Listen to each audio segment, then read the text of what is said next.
সবাইকে উত্তর দিয়েছেন, পিছনের ভাইরা কিন্তু দেননি। আমার মনে হয় আমার সাথে আপনাদের ঝগড়াঝাটি আছে।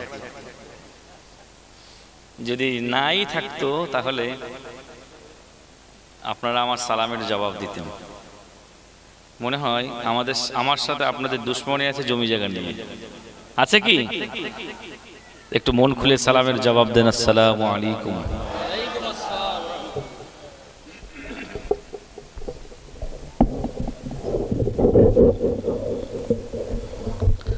যারা দাঁড়িয়ে আছেন কষ্ট না করে একটু বসবেন প্লিজ, একটু বসবেন আপনারা। এই সাজানো গোছানো পরিবেশটাকে অগোছালো লাগছে দেখতে, একটু বসেন।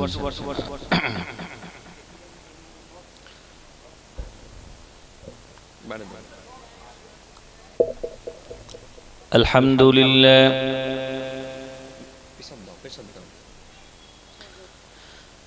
الحمد لله الذي أكرم الذي علم الإنسان وعلمه من البيان ما لم يعلم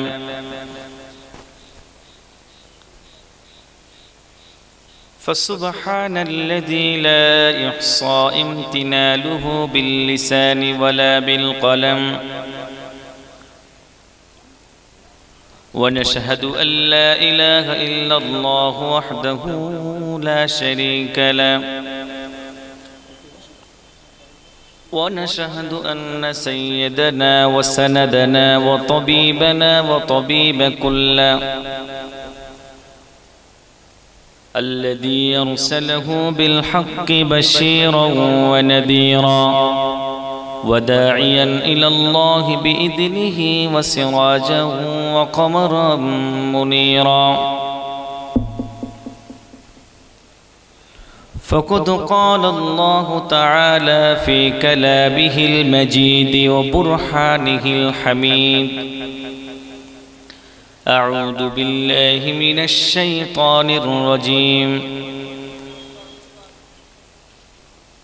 إن الله وملائكته يصلون على النبي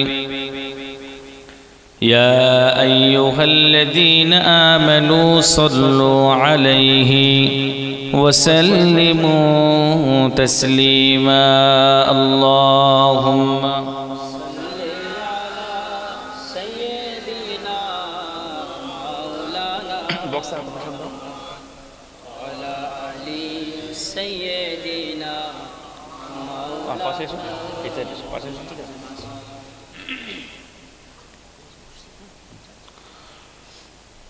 اللهم صل على سيدنا مولانا محمد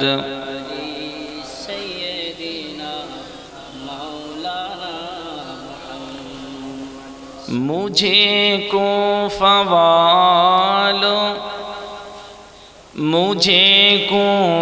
वालों मुसाफिर न समझो मैं आया नहीं हो बुलाया गया अल्लाहुम्मा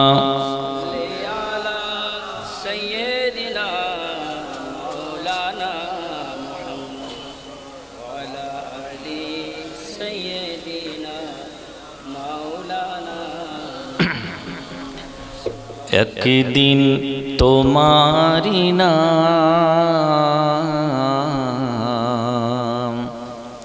मस्जिदे होबे ऐलान एक दिन तुम्हारी नाम मस्जिदे होबे ऐलान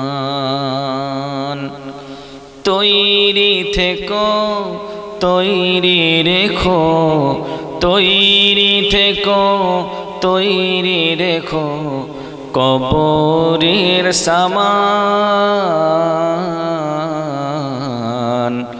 মসজিদে হবে এলান আল্লাহুম্মা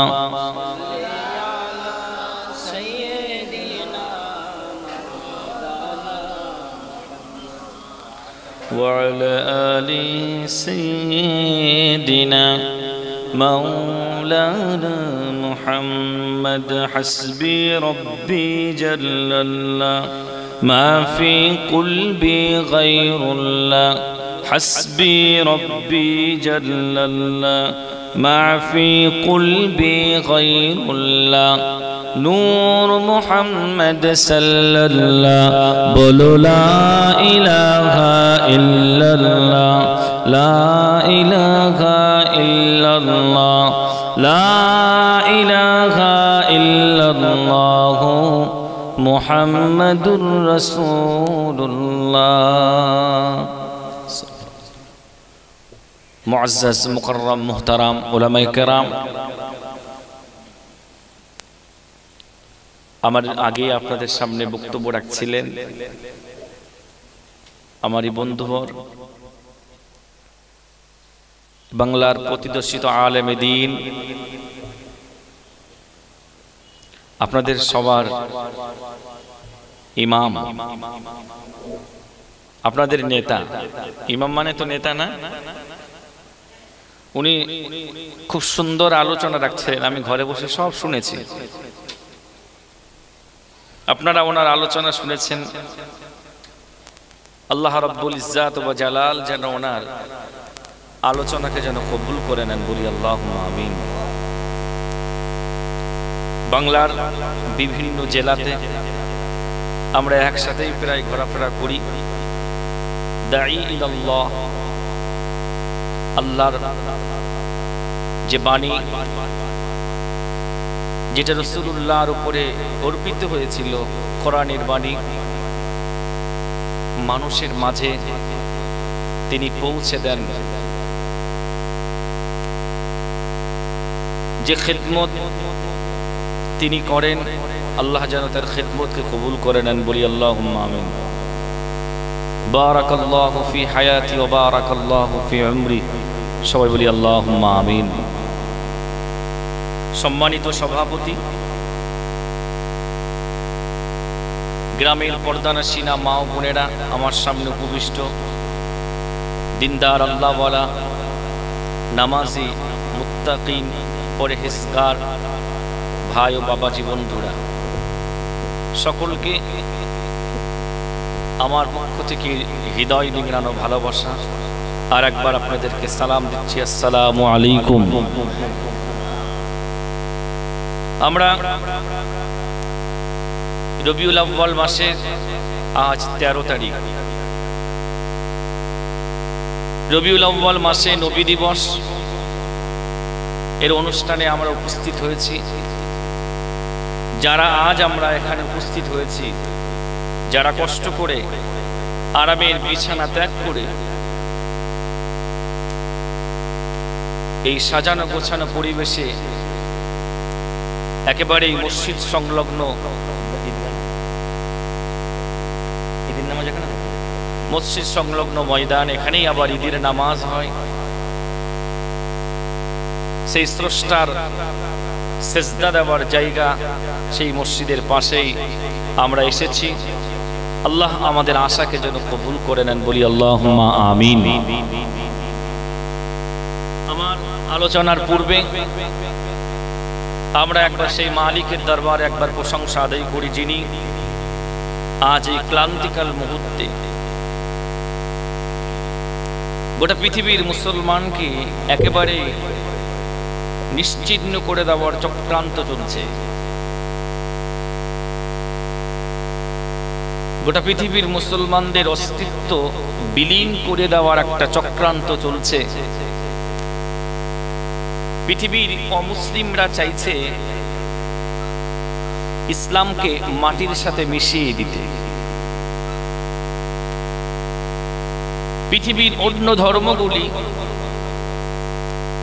তারা সবাই দলবদ্ধ হয়ে চেষ্টা করছে যদি ইসলাম পৃথিবীতে থাকে ইসলামের অনুসারীরা যদি পৃথিবীতে থাকে তাহলে আমাদের ধর্ম আমাদের সবকিছু শেষ হয়ে যাবে তাই তাদের চেষ্টাকে ব্যর্থ করে দিয়ে তাদের সাধনা কে নষ্ট করে দিয়ে আপনারা এই জায়গায় নবিয়ানা মজলিসে বসে রয়েছেন। আল্লাহ আপনাদেরকে বসিয়েছেন। আমরা যারা এখানে বসে রয়েছি, আল্লাহ আমাদেরকে এখানে নিয়ে এসেছেন, আমরা সেই জন্য সেই মালিকের দরবার একবার প্রশংসা আদায় করি, বলি আলহামদুলিল্লাহ। একটু জোরে হবেনি আলহামদুলিল্লাহ? আরো জোরে হবেনি আলহামদুলিল্লাহ? দরুদ ও সালাম বর্ষিত হোক মানবতার শ্রেষ্ঠ মুকুট, মানবতার অতন্ত্র প্রহরী, যিনি পৃথিবীতে আগমন করেছিলেন একটাই লক্ষ্য নিয়ে, যার মিলাদে, যার সিরাতে আজ উপস্থিত হয়েছি, যে প্রফেট মুহাম্মদ সাল্লাল্লাহু আলাইহি ওয়াসাল্লাম মিলাদে আজ উপস্থিত হয়েছি। আল্লাহ রাব্বুল আলামিন একটা উদ্দেশ্য নিয়ে পৃথিবীতে পাঠিয়েছিলেন। তার উদ্দেশ্য ছিল আমরা যারা পৃথিবীর মানুষ, আমরা দিশাহারা, রাস্তাহারা, জ্ঞানহারা মানুষ, উনি আমাদেরকে সঠিক রাস্তা দেখিয়ে দেওয়ার জন্য, ভালো মন্দের পার্থক্য আমাদের সামনে তুলে ধরে মানুষকে বুঝিয়ে দেওয়ার জন্য, সত্য মিথ্যাকে পার্থক্য করে দেওয়ার জন্য আল্লাহ রাব্বুল ইজ্জাত ওয়া জালাল পৃথিবীতে পাঠিয়েছিলেন। সেই নবীর মিলাদে বসেছি। আজ আমরা এইখান থেকে মদিনাতুল আকদাস, মদিনাতুল মুনাওয়ারাতে সেই নবী পাকের রওজা মোবারকে দরুদ ও সালাম পাঠাই সবাই মন থেকে। আপনারা কি সবাই হাজী সাহেব? সবাই কি মদিনাতে গেছেন? তাহলে হৃদয় থেকে, মনের গভীর থেকে মায়েরা যারা মাইকের আওয়াজ শুনছেন, আমি তাদেরকেও বলছি, হৃদয় থেকে, মন থেকে একবার আমরা বলি, এই রবিউল আউয়াল মাসের চাঁদে বলি সাল্লাল্লাহু আলাইহি ওয়াসাল্লাম। জি, আমি আপনাদের সামনে আলোচনা করতে উঠেছি। যত সময় থাকবো ইনশাআল্লাহ কিছু কথা আপনাদের মাঝে রাখবো। আল্লাহ যেন আমাকে এবং আপনাদের সকলকে ধৈর্য ধরে কথাগুলি শোনার তৌফিক দান করেন, বলি আল্লাহুম্মা আমিন। আমি আমার বক্তৃতার প্রারম্ভে একটা কথা বলেছি যে পৃথিবীর মুসলিমদেরকে মিটিয়ে দেওয়ার চক্রান্ত চলছে, বলেছি তো? কথাটা বাস্তব কি অবাস্তব একটু মিলিয়ে নেন। কিছুদিন আগে আমাদের ভারতের পার্লামেন্টে, আমি নাম করছি না, ভারতের পার্লামেন্টে যাকে বলা হয় গণতন্ত্রের মন্দির,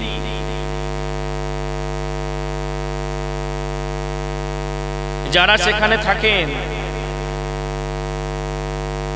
তারাই দেশটাকে, দেশের আইন তারাই বানান, দেশটা কিভাবে চলবে তারাই সেই আইন বানান। আইন প্রণেতা যারা, তাদের ভিতর থেকে একজন দাঁড়িয়ে, একজন মুসলিম এমপি আর একজন ল মেকার, যিনি আইন প্রণেতা, ল মেকার, তাকে লক্ষ্য করে অকথ্য ভাষায় কিছু বক্তব্য দিয়েছেন। তার ভিতরে একটা শব্দ ছিল, আমরা মুসলিমরা আমাদেরকে জঙ্গির সাথে তুলনা করেছে যেমন, আর অকথ্য ভাষায় আমি সে মাইকে শব্দগুলিকে চয়ন করতে পারছি না। জি,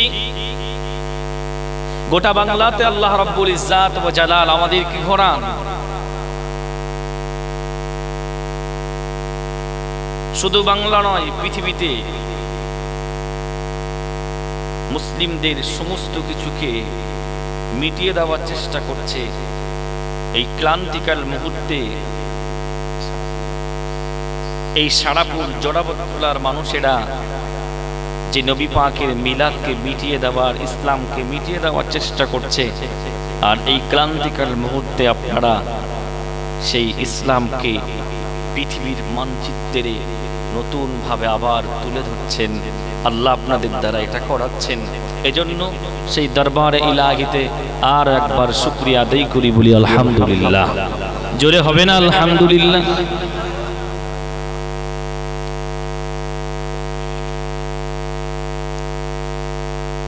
জি, আমি আপনাদের সামনে হয়তো বেশি সময় থাকবো না। যারা এখন এদিক ওদিকে বিক্ষিপ্ত ভাবে ছড়িয়ে ছিটিয়ে আছেন, আমি মেহেরবানি করে সবার কাছে অনুরোধ করবো, আসুন আমরা একটু আলোচনার দিকে ধাবিত হই। নবীজি সাল্লাল্লাহু আলাইহি ওয়াসাল্লাম আর টোটাল জীবনীটাকে আমরা দুটি ভাগে ভাগ করি আছি। কটা ভাগে ভাগ করব? দুটি ভাগে ভাগ করব।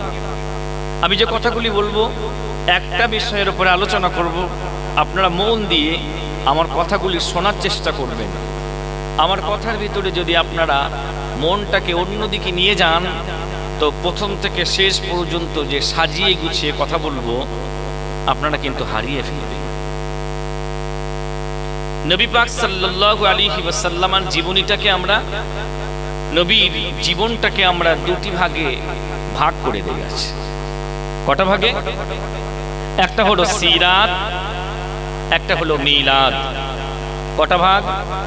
আর শুনে নিন, নবীর জীবনটা আমরা কটা ভাগে ভাগ করে দিলাম? দুটি ভাগ। একটা হলো সিরাত আর একটা হলো মিলাদ। এবার আমরা সিরাত এবং মিলাদ এই শব্দটা নিয়ে একটু অ্যানালাইসিস করি, একটু গবেষণা করি। সিরাত কি বলতে চাইছে, মিলাদ কি বলতে চাইছে। নবীজি সাল্লাল্লাহু আলাইহি ওয়াসাল্লাম এই ধরার বুকে তিনি বেঁচে ছিলেন, এখন তিনি কবরের হায়াতে জিন্দেগিতে আছেন, কবরের জীবনে তিনি হায়াতুন নবী হিসাবে আছেন, কিন্তু দুনিয়াতে তিনি পর্দা নিয়েছেন। নবীজি সাল্লাল্লাহু আলাইহি ওয়াসাল্লাম 63 বছর যাবত এই পৃথিবীর মাঝে ছিলেন। কত বছর? 63 বছর যাবত তিনি এ ধরার বুকে এই পৃথিবীর মাঝে তিনি বেঁচে ছিলেন। এই 63 বছরের জীবনধারাকে, এই 63 বছরের সময়কালকে বলা হয় সিরাত। বুঝতে পেরেছেন? সিরাত কাকে বলা হয় বুঝতে পেরেছেন? আপনারা আমার কথা একটু উত্তর দেবেন। আপনারা যদি উত্তর না দেন আমি বুঝবো আমার কথা আপনারা বুঝতে পারছেন না। দেখেন, এটা কিন্তু একটা স্কুলের মতো, স্কুল এটা একটা ক্লাস। আমি আপনাদেরকে ক্লাস নিচ্ছি, আপনারা কিছু মনে নেন না। আপনারা আমার স্টুডেন্ট, আপনারা আমার ছাত্র। এখন আমি জানি যে আমার থেকে অনেক জ্ঞানী মানুষ নিচে বসে আছে। আমি জানি আমার থেকে অনেক জ্ঞানী মানুষ নিচেই বসে আছে। তথাপিও যেহেতু আমি আজ শিক্ষকের আসনে বসেছি, এজন্য আমাকে তো বলতেই হবে। ওজন্য আপনারা কথার সাথে একটু কথা দেবেন, যাতে আমার বুঝতে সুবিধা হয়। আপনারা ঘুমাচ্ছেন না, আপনারা জাগ্রত আছেন। একটু কথা বলবেন তো? আচ্ছা, একটু তাকবীর দেন তো। নারায়ে তাকবীর, একটু জোরে দেন না। নারায়ে তাকবীর, লিল্লাহি তাকবীর, নারায়ে তাকবীর। আলহামদুলিল্লাহ। তাহলে নবীজি সাল্লাল্লাহু আলাইহি ওয়াসাল্লামের 63 বছরের জীবন কি বলা হয়? সিরাত। আমি যেভাবে কথা বলবো আপনারা যদি একটু মন দিয়ে শোনেন, এগুলো মুখস্থ করে নেবেন, আপনাদের মুখস্থ হয়ে যাবে। নবীজি সাল্লাল্লাহু আলাইহি ওয়াসাল্লামের সিরাত বুঝিয়ে দিলাম। এবার আসি রাসূলুল্লাহর মিলাদ। তিরমিজি শরীফের যারা বুখারী পড়েছে, যারা মাস্টার্স কমপ্লিট করেছে ইসলামিকের উপরে, মাস্টার্স কমপ্লিট করেছে, মাস্টার্স কমপ্লিট করতে যে একটা পুস্তক পড়ানো হয় তাকে বলা হয় তিরমিজি শরীফ। এই তিরমিজি শরীফের একটা অধ্যায় আছে, বাবু জা মাউলুদিন নবী সাল্লাল্লাহু আলাইহি ওয়াসাল্লাম। একবার বলি সাল্লাল্লাহু আলাইহি ওয়াসাল্লাম। সেই মিশকাত শরীফে একটা অধ্যায় রয়েছে নবী পাকের মিলাদের। মিলাদ কাকে বলে এবার শুনুন। নবীজি যে পৃথিবীর মাঝে এসেছেন, আম্মাজান হযরত আমেনা তার গর্ভ থেকে, তার উদর থেকে পৃথিবীতে এসেছেন। রাসূলুল্লাহর এই জন্মটাকে বলা হয় মিলাদ। রাসূলুল্লাহর এই জন্মটাকে বলা হয় মিলাদ। বুঝতে পেরেছেন?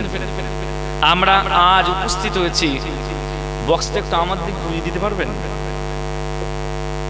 কি অসুবিধা হচ্ছে? একটা বক্স। আমরা আজ উপস্থিত হয়েছি রাসূলুল্লাহর মিলাদ সম্পর্কে কিছু আলোচনা করব। তিনি আমাদের মাঝে এসেছিলেন মানবতার শ্রেষ্ঠ মুকুট হয়ে, মানবতার অতন্ত্র প্রহরী হয়ে তিনি এসেছিলেন পৃথিবীর মাঝে। আমাদের কাছে এসে তিনি রাস্তাহারা দিশেহারা মানুষদেরকে সঠিক রাস্তা দেখিয়ে গেছেন। সেই রাসূলুল্লাহর মিলাদ তিনি এই 12ই রবিউল আউয়াল ধরার মুখে এসেছিলেন। আজ 13ই রবিউল আউয়াল পৃথিবীর মুসলমানদের একটা স্মরণীয় মুহূর্তের দিন হলো 12ই রবিউল আউয়াল। স্মরণীয় মুহূর্তের দিন। আমার কথাটা খারাপ নেন না, আমি একটু বুঝানোর জন্য আপনাদেরকে বলছি। যে ফ্যামিলিতে, আমি কাউকে ছোট করছি না, আল্লাহ গোনা মাফ করুক, শুধু বুঝানোর জন্য বলছি। যেহেতু আমাদেরকে এমন সিচুয়েশনে পড়তে হয়, যাদের ঘরে 3টে রমণী রয়েছে, 3টে মেয়ে সন্তান রয়েছে, অনেক আশায় আর একটা সন্তান নিল, কিন্তু ভাগ্যের কি লীলা, ভাগ্যের কি পরিহাস, চতুর্থটাও আল্লাহ মেয়ে দিল। কিন্তু আর একটা ফ্যামিলিতে 3টে মেয়ে রয়েছে, অনেক আশায় আর একটি সন্তান নিল, কিন্তু চতুর্থটি আল্লাহ পাক পুত্র সন্তান দিয়েছে। আমি দেখেছি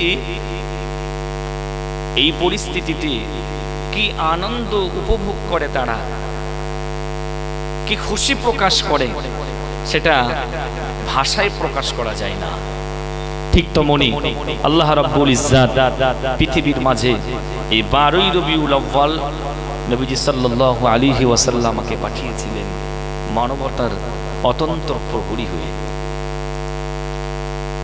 আমরা সেই নবী সম্পর্কে কিছু আলোচনা করব, আমার নবীর মর্যাদা সম্পর্কে কিছু আলোচনা করব, তার মিলাদ সম্পর্কে কিছু আলোচনা করব। তার আগে আমি একটু পৃথিবীর অমুসলিমরা, যারা পৃথিবী বিখ্যাত মনীষী, যাদেরকে গোটা পৃথিবী চেনে, তারা নবীজি সাল্লাল্লাহু আলাইহি ওয়াসাল্লামের সম্পর্কে কি ধারণা করে গেছেন, আমি একটু আপনাদের সামনে বলে আমি নবী পাকের মিলাদের আলোচনার দিকে চলে যাব। এই ভারত কম বেশি 200 বছর রাজত্ব করেছিল ইংল্যান্ডের মানুষেরা। সেই ইংল্যান্ডের ব্রিটিশ মিউজিয়ামে আপনি যদি কোনোদিন যান, তো আপনাদের যেমন মসজিদের গেট আছে, ব্রিটিশ মিউজিয়ামের সুন্দর একটা গেট রয়েছে। আপনি যখন গেটের ভিতরে ঢুকবেন, তো আপনার সামনে একটা পাথরে খোদাই করে লেখা আছে, as a father, as a teacher, as a law giver, as a law maker, as a reformer of the society, Muhammad is the superman wall of the world. একবার বলি না, এটা জোরে সবাই হবে না? এটা কি আমাদের কথা? এটা কি আমাদের কথা? পৃথিবীর অমুসলিমদের জাদুঘরের গেটে লেখা রয়েছে, as a father, as a teacher, as a law giver, as a law maker, as a reformer of the society, Muhammad is the superman wall of the world. বাবা হিসাবে, শিক্ষক হিসাবে, যুগ সংস্করক হিসাবে এই পৃথিবীতে যদি কেউ হিরো হয়ে থাকে, সেটা হলো আরবের লাল, মদিনার দুলাল, আমিনার নয়নের মণি, মুহাম্মদ আরবি সাল্লাল্লাহু আলাইহি ওয়াসাল্লাম। আপনি একটু আরো আগিয়ে চলুন। আমাদের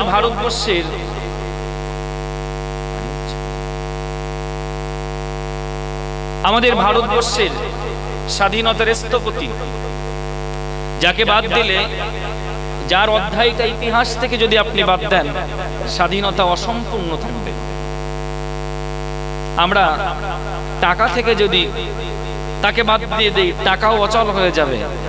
সেই মোহনদাস করমচাঁদ গান্ধীজি, আমাদের জাতির জনক যাকে বলি, আমাদের মহাত্মা গান্ধী, ইনি একজন লয়ার, উকিল। তবে উনি যেন কলেজ থেকে ল পাস করেননি। পাকিস্তানের প্রথম প্রধানমন্ত্রী মোহাম্মদ আলী জিন্নাহ এবং ভারতের স্বাধীনতা সংগ্রামী এই মোহনদাস করমচাঁদ গান্ধীজি, মহাত্মা গান্ধী, দুজনা লন্ডন থেকে ল পাস করেছে। মোহাম্মদ আলী জিন্নাহ সাহেব পাকিস্তানে চলে গেছেন, মহাত্মা গান্ধীজি ভারতে দ্য প্রফেট, আমাদের নবী সম্পর্কে অনেক কিছু শুনলেন। উনি আমাদের নবী সম্পর্কে অনেক জীবনী পড়লেন।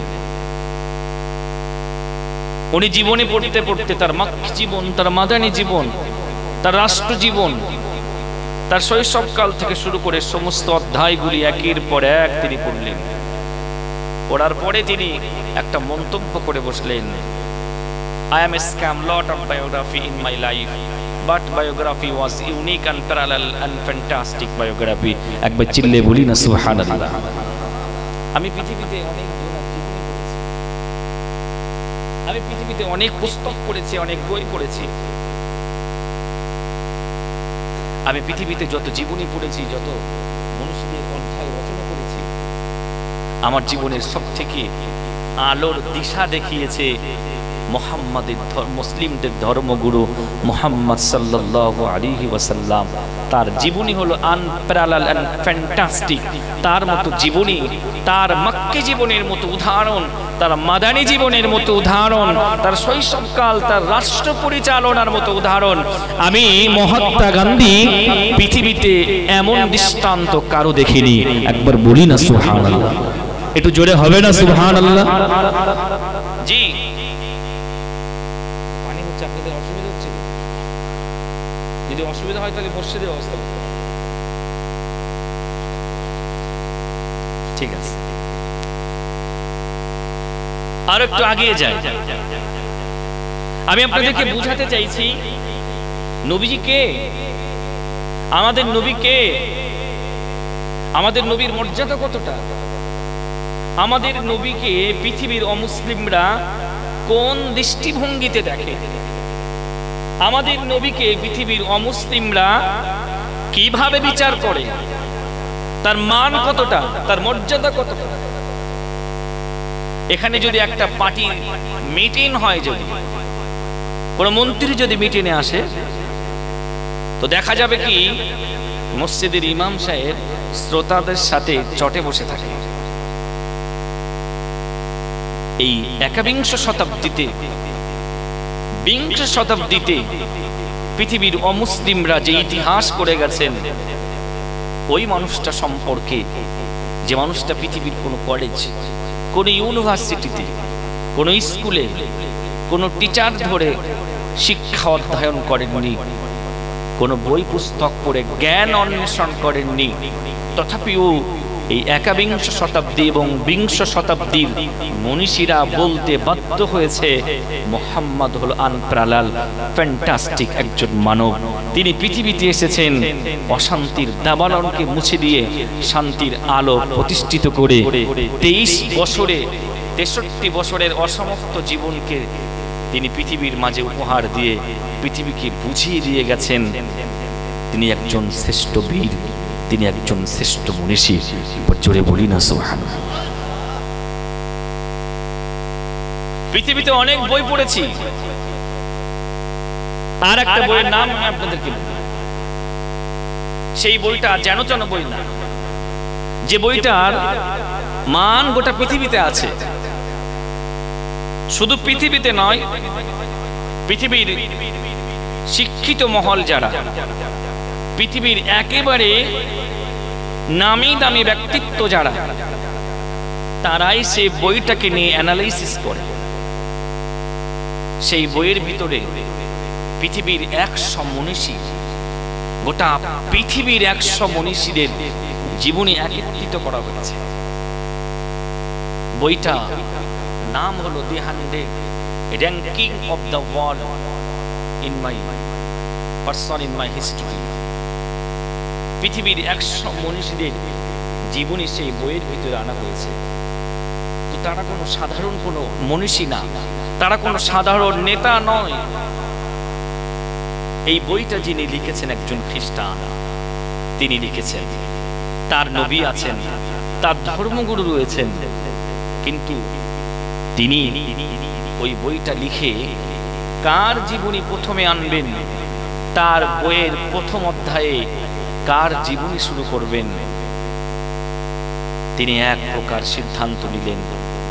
যে মানুষটি পৃথিবীর কোনো স্কুল কলেজে না পড়ে, যে মানুষটি কোনো বই পুস্তক না পড়ে পৃথিবীতে একটা সোনালী মুহূর্ত উপহার দিয়েছে, সেই মানুষটার জীবনী, সেই মানুষটার বায়োগ্রাফি আমার বইয়ের প্রথমে আনতে চাই। তার ধর্মের মনীষী, তার ধর্মের নবীর জীবনীটাকে পিছনে ফেলে দিয়ে আমার আপনার নবীর জীবনীটাকে প্রথমে এনে তিনি ইতিহাস আবারও সৃষ্টি করলেন। একবার বলি না সুবহানাল্লাহ। জি, আল্লাহ রাব্বুল ইজ্জাত ওয়া জালাল সেই নবীর মিলাদে আজকে আমাদেরকে বসার তৌফিক দান করেছেন। আল্লাহ রাব্বুল আলামিন আমাদেরকে যেন নবী পাকের মিলাদের ওসিলায়, এই অনুষ্ঠানে উপস্থিত হওয়ার ওসিলায় যেন আমাদেরকে কিয়ামতের দিন নাজাতের জরিয়া বানিয়ে দেন। বলি আল্লাহুম্মা আমিন। এবার আমরা আলোচনার দিকে চলে যাই। আমাদের নবীর মর্যাদা কতটা, আমাদের নবীর সম্মান কতটা, আল্লাহ রাব্বুল আলামিন আমাদের নবীকে কতটা মর্যাদা দিয়েছে, কতটা মান দিয়েছে, একটু চলে যান। তার আগে একটু দরুদ শরীফ পড়েন। আল্লাহুম্মা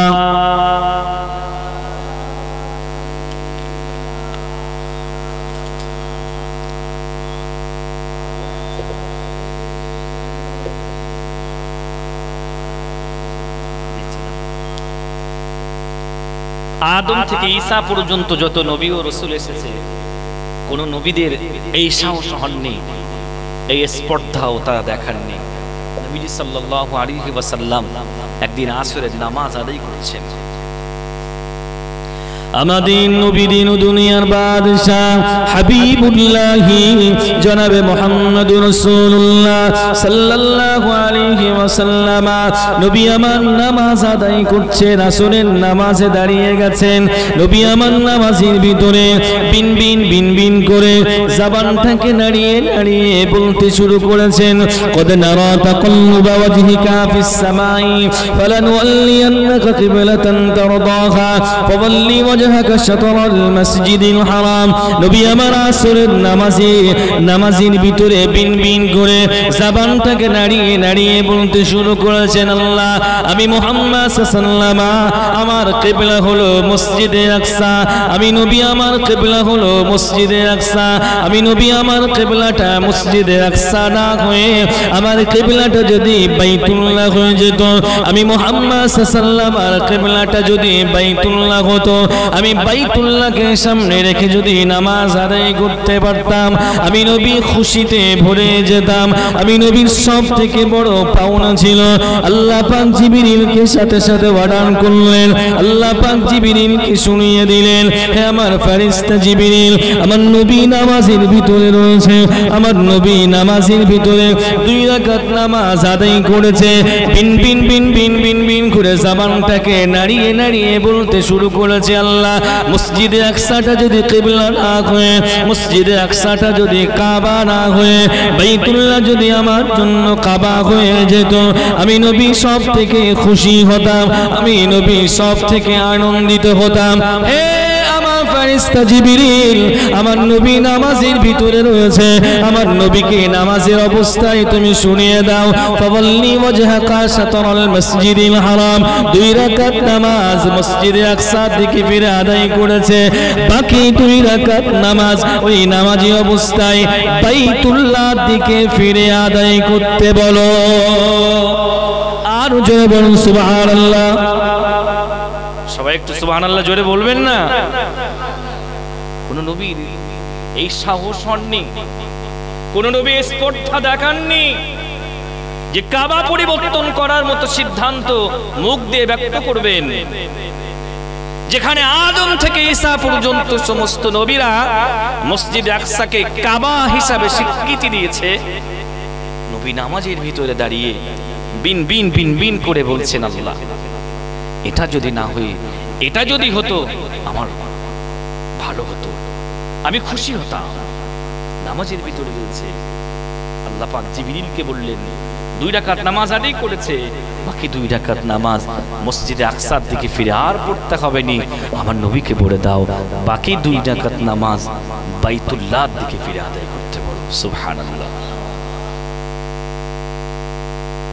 আমাদের নবী দিন দুনিয়া বাদশাহ হাবিবুল্লাহ জনাবে মুহাম্মদুর রাসূলুল্লাহ সাল্লাল্লাহু আলাইহি ওয়াসাল্লাম 2 রাকাত নামাজ আদায় করলেন। জিবরিল এসে জানিয়ে দিলেন, ইয়া রাসূলুল্লাহ, ইয়া হাবিবাল্লাহ, হুজুর আপনি নামাজের ভিতরে বিন বিন বিন বিন করে আপনি আপনার জবানকে নাড়িয়ে নাড়িয়ে আপনি আপনার প্রভুকে বলতে চেয়েছিলেন, আল্লাহ মসজিদে আকসাটা কাবা না হয়ে বাইতুল্লাহ কাবা হলে আপনি খুশি পেতেন, আপনি আনন্দিত হতেন। আল্লাহ পাক আমাকে এখনই পাঠিয়ে দিলেন। ইয়া রাসূলুল্লাহ, ইয়া হাবিবাল্লাহ, 2 রাকাত নামাজ আদায় করলেন, বাকি 2 রাকাত নামাজ বাইতুল্লাহর দিকে ফিরে আদায় করুন। জিবরিল আমি এটা আপনাকে জানিয়ে দিলাম, কিয়ামত পর্যন্ত বাইতুল্লাহটা আপনার উম্মতিদের জন্য আমার আল্লাহ কাবা হিসাবে স্বীকৃতি দিলেন। কিয়ামত পর্যন্ত এই বাইতুল্লাহটাকে আমার আল্লাহ কাবা হিসাবে আজকে থেকে স্বীকৃতি দিলেন। মুসলমান ভাইরা বুঝতে পারছেন আমার নবীর কথা? আপনি তাকে বলবেন তিনি পৃথিবীর কোন স্কুল কলেজে পড়েন, আপনি আপনার ভাষায় তাকে বলতে পারেন যে তিনি তো কোনো কলেজে অধ্যয়ন করেননি, তিনি তো কলেজের কোনো প্রফেসর না, তার কোনো ডিগ্রি ছিল না। আমাদের ডিগ্রি আছে, তার তো কোনো ডিগ্রি ছিল না। কিন্তু আল্লাহ পাক তাকে কি মর্যাদা দিয়েছে! আদম থেকে ঈসা পর্যন্ত যত নবী পৃথিবীতে এসেছে, আল্লাহ রাব্বুল ইজ্জাত তাকে কোন চোখে তিনি দেখতেন। মাওলানা রুহুল আমির সাহেব 2টি শব্দ আপনাদেরকে বুঝাচ্ছিলেন, খলিল আর হাবিব। আমি শুনছিলাম খলিল আর হাবিব, এই 2টি শব্দ আপনাদেরকে বুঝাচ্ছিলেন। অন্য নবীদেরকে আল্লাহ পাক কোন দৃষ্টিতে দেখতেন, অন্য নবীদেরকে আল্লাহ কিভাবে মূল্যায়ন করতেন, আর আমার নবীকে আল্লাহ কিভাবে মূল্যায়ন করতেন। আর একটু সামনে চলি, দেখে আলোচনা কি আসে। তার আগে একটু জোরসে বলেন আল্লাহুম্মা।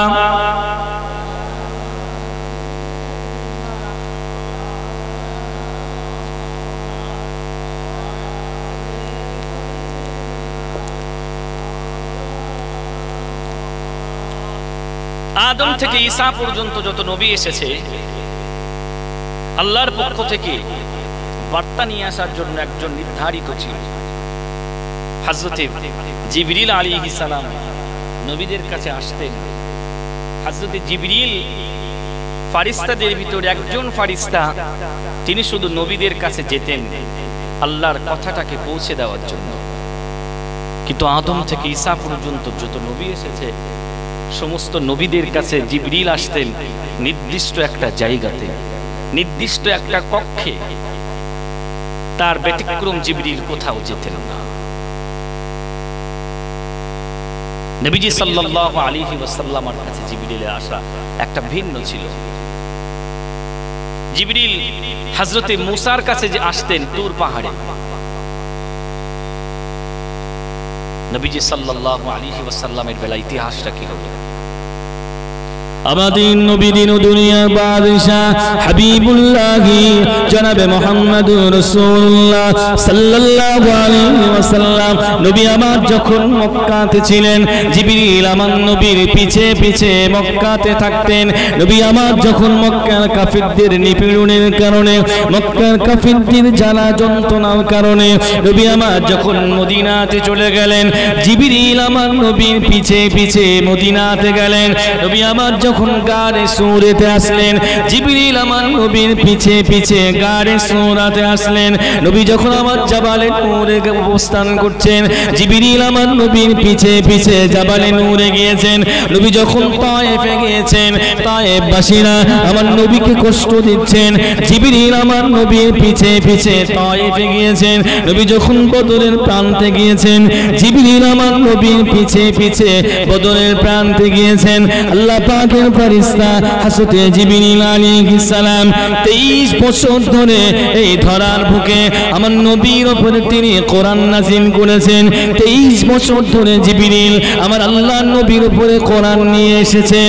6666টি আয়াত জিবরিল আমার নবীর উপরে আনতে যে এই 23 বছরের ভিতরে 24,000 বার তিনি পৃথিবীতে এসেছেন। অন্য নবীদের বেলা গোনা যাবে কতবার জিবরিল এসেছে, আমার নবীর বেলা 24,000 বার। 6666টা আয়াত নাজিল হয়েছে, 23 বছর ধরে কোরআন নাজিল হয়েছে। এই 23 বছরের ভিতরে 24,000 বার জিবরিল আসে। আমাদের নবী দিন দুনিয়া বাদশাহ হাবিবুল্লাহ জনাবে মুহাম্মদুর রাসূলুল্লাহ সাল্লাল্লাহু আলাইহি ওয়াসাল্লাম নবী আমার একদিন জিবরিলকে বললেন, ভাই জিবরিল, এতবার কেন তুমি আমার কাছে আসো, এতবার কেন তুমি আমাকে সাহারা দাও? আল্লাহর ফেরেশতা হযরত জিবরিল বললেন, ইয়া রাসূলুল্লাহ, ইয়া হাবিবাল্লাহ, হুজুর আমি এতবার আপনার কাছে আসি, এমনি এমনি আসি না। আল্লাহ পাক আমি জিবরিল আমাকে শুনিয়ে দিয়েছে, আল্লাহ পাক আমি জিবরিল আমাকে জানিয়ে দিয়েছে, হে আমার ফেরেশতা জিবরিল, আমার আখিরি নবী মুহাম্মদ, আমার আখিরি নবীর কাছে তুমি যাবে। আমার নবীর যখন দরকার হবে, যদি ওই দরকারের সময় যদি তোমাকে সাহারা যদি না পায়, ওই দরকারে বিপদের সময় যদি তোমাকে পাশে না পায়, তোমার 24,000 নূরের ডানাটা আমি আল্লাহ জ্বালিয়ে পুড়িয়ে সরকার করে দেব। আমার নবীর দরকারে যদি তোমাকে না পাওয়া যায়, 24,000 নূরের ডানা রাখার কোনো দরকার। এই হলো সেই নবী, আর এই হলো সেই নবীর মিলাদ। ওই নবীর মিলাদে আমরা আজ উপস্থিত হয়েছে। একটু সেই নবীর মিলাদে উপস্থিত হয়ে একটু সেই নবী পাকের সামনে একটু মন করে দরুদ শরীফ পড়ে আল্লাহুম্মা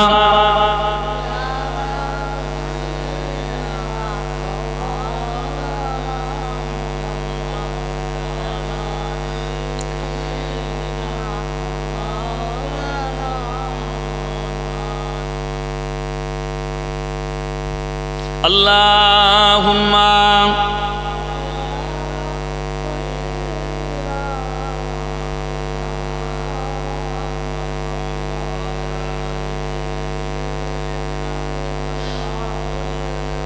আরো একটু সামনে চলি, দেখি আল্লাহ পাক আমার নবীকে কতটা মর্যাদা দিয়েছে।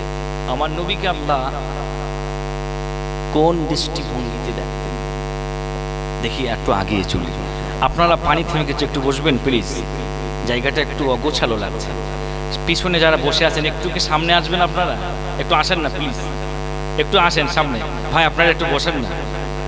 আপনারা যদি বলেন ওয়াজ ভালো লাগছে না, তাহলে শেষ করে দেবো।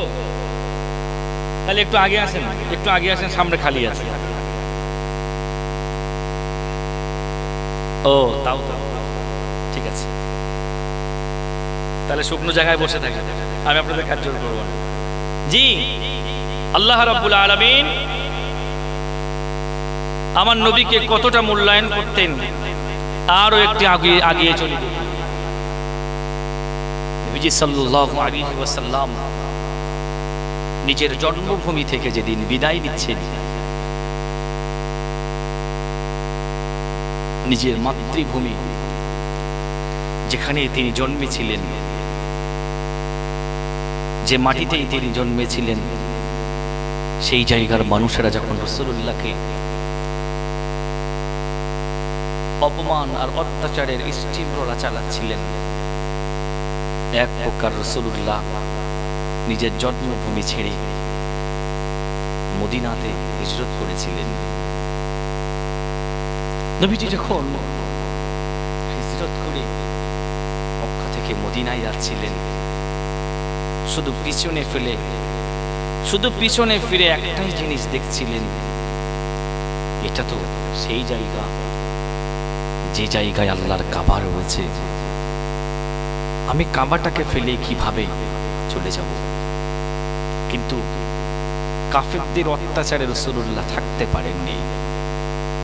নবী সরকার তো আলম সাল্লাল্লাহু আলাইহি ওয়াসাল্লাম মক্কা থেকে চলে যাচ্ছেন রাতের আধারে, আর কাবার দিকে বারবার ফিরে একটাই কথা বলছিল, কাবা আমি আজ চলে যাচ্ছি তোমার বুক থেকে, একদিন বীরের বেশে,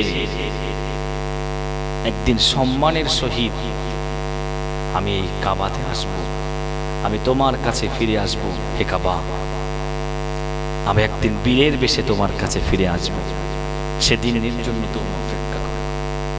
নবীজি সাল্লাল্লাহু আলাইহি ওয়াসাল্লাম মক্কা মদিনাতে এসে পৃথিবীর অশান্তির দাবানলকে মুছে দিয়ে পৃথিবীর সাম্রাজ্যের দায়িত্ব যখন হাতে পেলেন, মদিনার পার্লামেন্টের যখন দায়িত্ব পেলেন, নবীজি সাল্লাল্লাহু আলাইহি ওয়াসাল্লাম ফাতেমা মক্কার দিনে অসংখ্য সাহাবায়ে কেরামদেরকে নিয়ে নবী আবার নিজের জন্মভূমিতে আসলেন। নবী আবার সেই কাবার চত্বরে আসলেন, কাবার ওই জায়গাতে আসলেন। নবীজি সরকার দু আলম সাল্লাল্লাহু আলাইহি ওয়াসাল্লাম কাবাতে এসে সমস্ত সাহাবায়ে কেরামরা কাবাটাকে সব ঘিরে রেখেছে। নবী এক জায়গায় দাঁড়িয়ে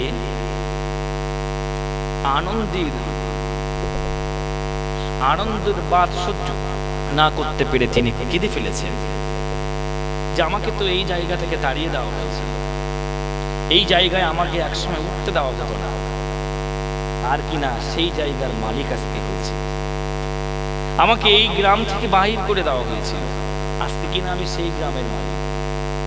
নবী আনন্দের কান্না চোখ দিয়ে পানি গড়িয়ে পড়ছে। নবীজি সাল্লাল্লাহু আলাইহি ওয়াসাল্লাম হযরতে বেলালকে ডাকলেন ওই মুহূর্তে, হে বেলাল,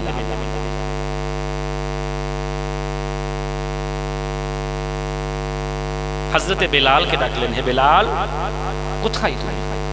বেলাল তুমি আযান দাও। আমাদের নবীর দুনিয়ার বাদশা হাবিবুল্লাহ জনাবে মুহাম্মদ রাসূলুল্লাহ সাল্লাল্লাহু আলাইহি ওয়াসাল্লাম নবী আমার হযরতে বেলালকে ডাকলেন, বেলাল কোথায় রয়েছো? বেলাল এই আনন্দের দিনে, খুশির দিনে বেলাল আযান দাও, আযান দাও। আমরা 2 রাকাত শুকরিয়া আদায় নামাজ আদায় করি, আমরা 2 রাকাত শুকরিয়ার নামাজ আদায় করি।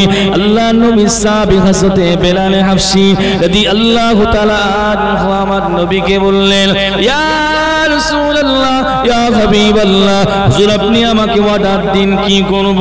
আল্লাহর নবী হযরতে বেলালকে লক্ষ্য করে বললেন, বেলাল আজ এই খুশির দিনে তুমি আযান দেওয়ার জন্য তৈরি হয়ে যাও। হযরতে বেলাল হাবশী রাদিয়াল্লাহু তাআলা আনহু কাবার নিচে দাঁড়িয়ে রয়েছেন, কাবার নিচে দাঁড়িয়ে অপেক্ষায় রয়েছেন। আল্লাহ পাকের নবী আবার বেলালকে বললেন, হে আমার সাহাবী বেলাল তুমি আযান দাও। রাসূলুল্লাহকে লক্ষ্য করে বেলাল বললেন, ইয়া রাসূলুল্লাহ, হাবিবাল্লাহ, হুজুর আমি কোন জায়গায় দাঁড়িয়ে আযান দেব? নবী আবার হযরতে বেলালকে বললেন, বেলাল এই আনন্দের দিনে, খুশির দিনে তুমি কাবার ছাদে দাঁড়িয়ে আযান দাও। আল্লাহর নবী সাহাবী হযরতে বেলাল হাবশী রাদিয়াল্লাহু তাআলা আনহু কাবার ছাদে চলে গেলেন। কাবার ছাদে তিনি দাঁড়িয়ে রয়েছেন, আযান দিচ্ছেন না। নবী আমার নিচ থেকে আবার আওয়াজ দিলেন, হে আমার ফেরেশতা, আমার সাহাবী বেলাল, কেন তুমি আযান দিচ্ছ না? বেলাল আমি মুহাম্মদ সাল্লাল্লাহু আলাইহি ওয়াসাল্লাম আমার জন্মভূমিতে এসেছি, আজ আমার মাতৃভূমিতে এসেছি। আমার জন্মভূমি থেকে আমার মানুষেরা তাড়িয়ে দিয়েছিল, আল্লাহর কাবা থেকে আমাকে দূরে সরিয়ে দিয়েছিল। হে আমার সাহাবী বেলাল তুমি আযান দাও, কেন দাঁড়িয়ে রয়েছো? হযরতে বেলাল হাবশী রাদিয়াল্লাহু তাআলা আনহু আল্লাহর নবীকে লক্ষ্য করে বললেন, ইয়া রাসূলুল্লাহ, ইয়া হাবিবাল্লাহ, হুজুর আমি বেলাল যখন নিচে দাঁড়িয়ে থাকতাম, আমি কাবার দিকে ফিরে আজান দিতাম, আমি কাবাকে সামনে রাখতাম। ইয়া রাসূলুল্লাহ, হাবিবাল্লাহ, হুজুর আমি বেলাল কাবার ছাদে দাঁড়িয়ে রয়েছি, হুজুর আমি বেলাল কাবার ছাদে দাঁড়িয়ে রয়েছি, আমি কোন দিকে ফিরে আজান দেব? কাবা তো আমার সামনে রয়েছে, আমি কোন দিকে ফিরে আজান দেব? আমি চিন্তায় বিভোর হয়ে পড়েছি। নবী আমার নিচ থেকে আওয়াজ দিলেন, হে আমার সাহাবী বেলাল, আজ কাবার দিকে ফিরে আজান দিওনি বেলাল, আমি নবী আমার দিকে ফিরে আজান দাও।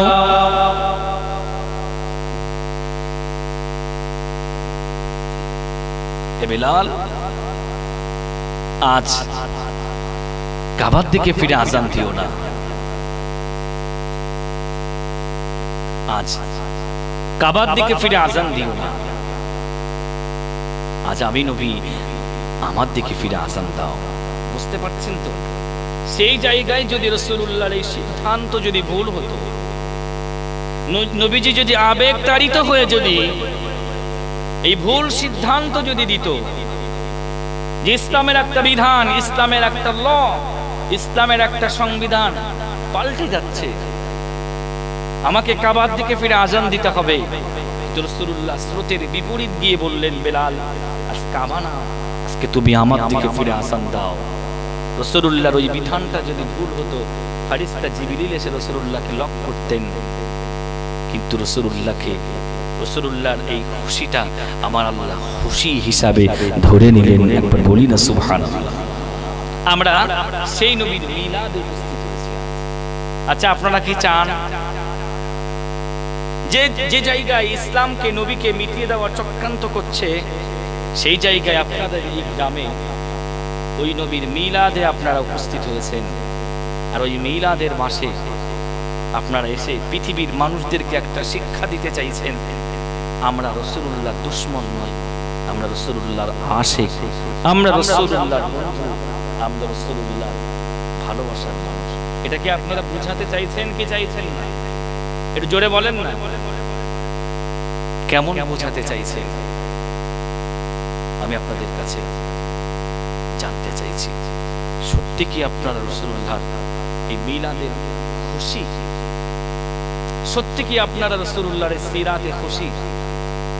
যদি খুশি হয়ে থাকেন, আমি আপনাদের কাছে এসেছি একটু দোয়া করব সেই হতভাগার জন্য। আমি নিয়ত করেছি আগামীতে হজে যাব, আমি কাবার গিলাফ ধরে আপনার জন্য দোয়া করব। আমি 1000 টাকা আপনার কাছে দাবি করছি। আপনি যদি রাসূলুল্লাহর এই মিলাদে খুশি হন, যেখানে ইসলামকে রাসূলুল্লাহর কি বিলুপ্তি করার চক্রান্ত করছে, আর আপনি 1000 টাকা দিয়ে এটাই শিক্ষা দেবেন, ইসলামকে পৃথিবীর মাঝ থেকে মুছতে দেব, ইসলামকে পৃথিবীর মাঝে উজ্জীবিত রাখবো, ইসলাম পৃথিবীর মাঝে জিন্দা থাকবে, হয়তো আপনার 1000 টাকার বিনিময় ইসলাম আবার সেজে উঠবে, ইসলাম আবার সোনালী মুহূর্তের মতো জেগে উঠবে। আপনাদের কাছে আমি হাত পাচ্ছি, 1000 টাকা কেউ খুশি হয়ে কি দেবেন? একটু বলুন, একটু বলুন। 1000 টাকা আপনারা আলাদা করতে পারেন। কেউ কি নেই এখানে 1000 টাকা দেওয়ার মতো?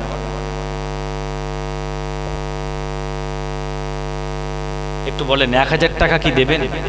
তাহলে আমার মনে হয় আপনারা নবীর মিলাদে খুশি না। আপনারা আলাদা করুন, 1000 টাকা দেওয়ার মতো কি নেই? কে কি নেই কাবার গিলাফ ধরে আমি তার জন্য দোয়া করবো, এমন মানুষ কি নেই? আপনার আব্বার নামে, আম্মার নামে 1000 টাকা দিন। হয়তো এই দানের ওসিলায়, এই দানের বদৌলতে, এই দানের কারণে হয়তো আপনার আব্বা মাকে আল্লাহ রাব্বুল আলামিন নাজাতের জরিয়া বানিয়ে দেবেন। আচ্ছা, 1000 টাকা যদি কষ্ট হয়, 500 টাকা কি দেবেন? এই নবিয়ানা মজলিসে আমি আপনাদের জন্য একটু খাস করে দোয়া করব। একটু বলুন, যেহেতু বৃষ্টি হচ্ছে, বেশি রাত পর্যন্ত মাহফিল হবে না, 500 টাকা কি দেওয়ার মতো কি এখানে লোক নেই?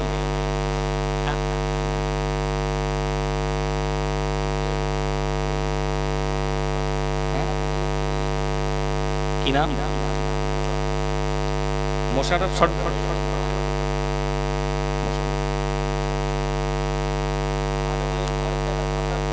রব্বুল আলামিন আল্লাহ তোমার একজন বান্দা আমার মোশাররফ ভাই আল্লাহ 500 টাকা দেওয়ার জন্য ওদা করেছেন। হে কাবার মালিক আল্লাহ, তোমার নবী পাকের মিলাদে খুশি হয়ে রাজি হয়ে আল্লাহ 500 টাকা দেওয়ার নিয়ত করেছে।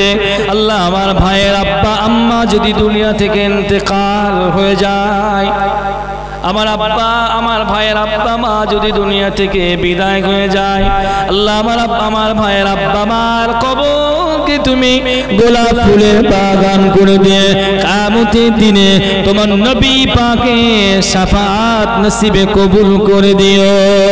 একবার জোরে বলি না আল্লাহুম্মা আমিন।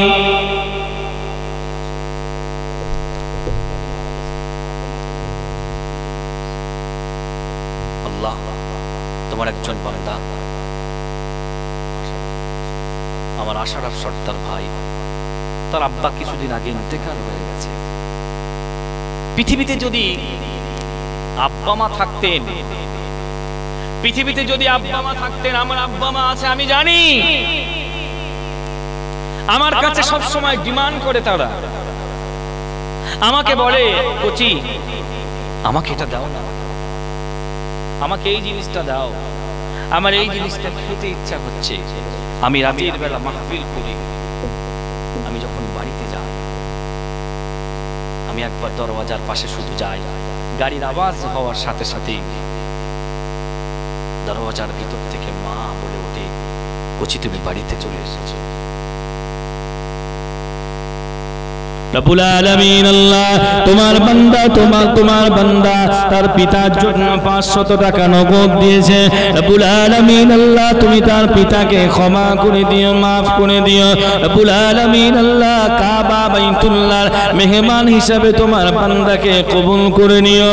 ওরে কাবার মালিক আল্লাহ, তুমি যদি তোমার নবীর প্রতি রাজি হয়ে থাকো, তুমি যদি তোমার নবীর প্রতি খুশি হয়ে থাকো, তোমার নবীর প্রতি যদি তুমি রাজি হয়ে থাকো, তোমার নবী আনা মাহফিল থেকে আল্লাহ আমার এক ভাই নগদ 500 টাকা দিয়েছে।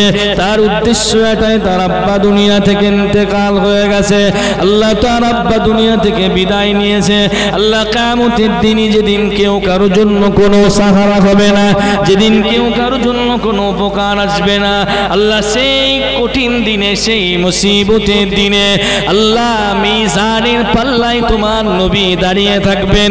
তোমার নবী মিজানের পাল্লায় দাঁড়িয়ে থেকে তার গুনাহগার উম্মত উম্মতি দিগকে তিনি, তার গুনাহগার উম্মত উম্মতি দিগকে তিনি পার করে দেবেন। আল্লাহ আমার যে ভাই তার পিতার জন্য 500 টাকা দিয়েছে, কিয়ামতের দিনে মিজানের পাল্লায় দাঁড়িয়ে তোমার নবী পাকের মিজানের পাল্লাটা হাত দিয়ে ভারী করে দিয়ে তার আব্বাকে দয়ার জান্নাত তুমি দান করে দিও। একবার জোরে বলিন আল্লাহুম্মা আমিন। একটু বলুন।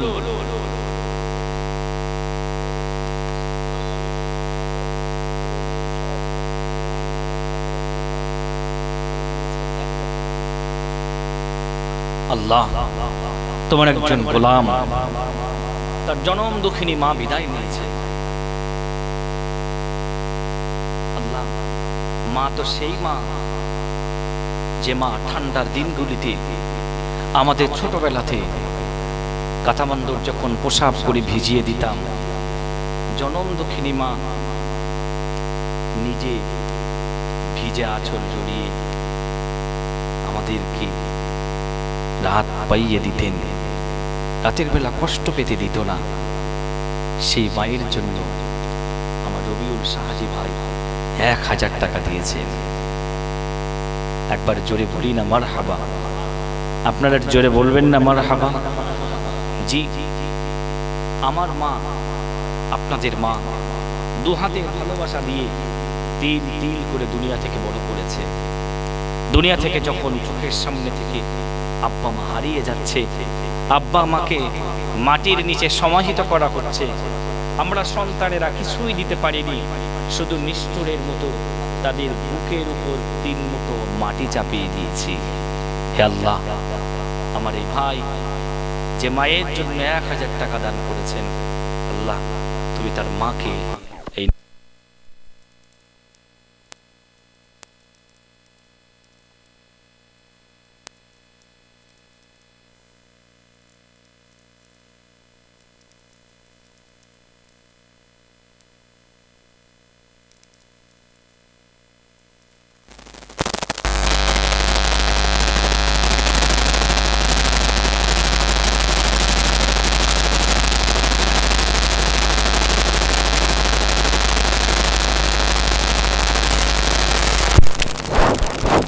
আমার যে ভাই মায়ের জন্য 1000 টাকা দিয়েছে, আল্লাহ তার মাকে রাসূলুল্লাহর হাত থেকে হাউজে কাউসারের পানি পান করি দয়ার জান্নাত নসিব করে দিয়ে বলি আল্লাহুম্মা আমিন। আপনাদের যাদের আব্বা মা হারিয়ে গেছে, আব্বা মায়ের জন্য কিছুদিন যারা মায়েরা আছেন, আমি আপনাদের কাছে অনুরোধ করছি, আপনাদের হয়তো অনেকের সন্তান হারিয়ে গেছে, চোখের সামনে সন্তানের মুখটাকে সাদা কাপড় দিয়ে ঢেকে দিয়েছে, এ যন্ত্রণা এ ব্যথা সহ্য করতে পারেন না, আমি জানি। সেই সন্তানের নামে কিছু টাকা দিন, আব্বা নামে মায়ের নামে কিছু টাকা দিন, যাতে আগামী বছর এই নবী দিবস হতে পারে, এই নবী দিবস নবী পাকের এই মিলাদ যাতে হয়, আপনাদেরকে সহযোগিতা করতে হবে। একটু বলুন।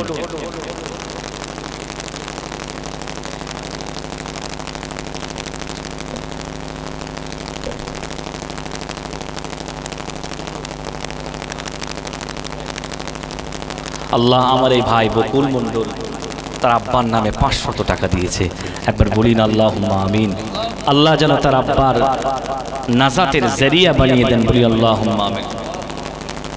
রব্বুল আলামিন আল্লাহ তোমার নবী ইসলামের জন্য যখন হাত পাততেন, তোমার নবী যখন সাহাবীদের কাছে হাত পাততেন, সাহাবীদেরকে বলতেন, হে আমার সাহাবীরা,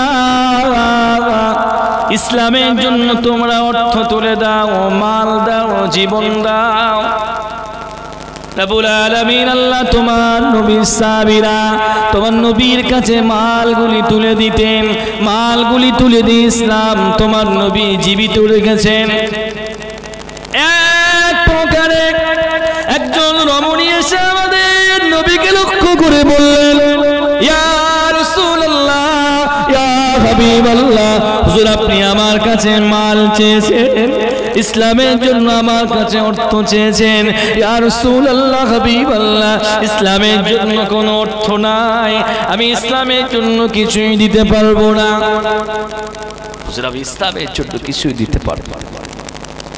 ইয়া রাসূলুল্লাহ, ইয়া হাবিবাল্লাহ, মদিনা সাহাবীরা ইসলামের জন্য টাকা দিচ্ছে, মাল দিচ্ছে, সামানগুলি তুলে দিচ্ছে আপনার দরবারে। আমি আপনার একজন সাহাবী, আমি আপনার একজন সাহাবী, আমি একজন মহিলা সাহাবী। হুজুর আমি আপনার কাছে কিছুই দিতে পারবো না।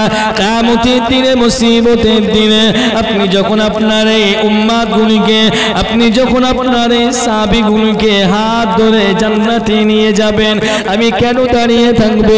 ইয়া রাসূলুল্লাহ, ইয়া হাবিবাল্লাহ, হুজুর আমার একটা কলিজার টুকরা সন্তান রয়েছে, হুজুর আমার একটা সন্তান রয়েছে, আমি কোনো মাল দিতে পারলাম না।